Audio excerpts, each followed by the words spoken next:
Greetings in the name of the Lord. I welcome you, beloved in Christ, to our reflections of today for the 21st Sunday in Ordinary Time of the Church's calendar year A. And I invite you to reflect with me on the topic, Before the Keys, Know the King.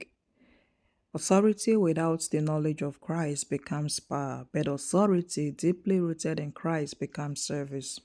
The readings today put before us two things that we often separate: authority and relationship with Christ.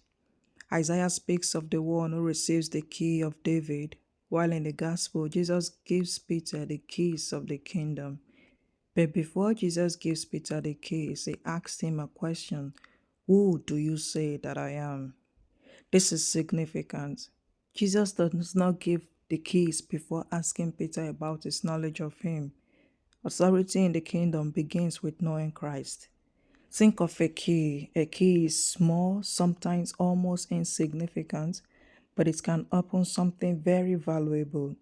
Yet, possessing a key does not always make someone the owner of what it opens. It makes that person entrusted with access and responsibility.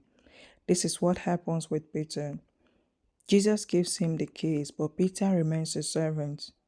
The authority is not for Peter to possess the kingdom, it is for him to serve the kingdom. And perhaps this is where we need to examine ourselves. We can have positions without knowing Christ deeply. We can have titles without having his heart. We can speak about God without really knowing him. We can even work in the church and gradually become more familiar with the things of God than with God himself. The deeper our knowledge of Christ, the more humble our authority should become. Look at a tree, for instance. The higher it grows, the deeper its roots must go. If the branches grow higher while the roots remain shallow, the tree becomes vulnerable to the wind. So it is with us. The higher our responsibilities, the deeper our roots in Christ must be. Otherwise, authority can make us proud, impatient, controlling, and self-important. Paul takes us even deeper in the second reading, saying, From him and through him and for him are all things. The real question today is not simply, what authority has God given me? No, it is, do I know the Christ whose authority I am carrying?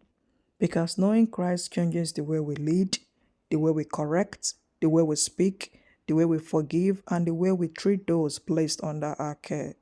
The key is in our hands, but the kingdom belongs to Christ. The authority may be entrusted to us, but the glory belongs to God alone. And the more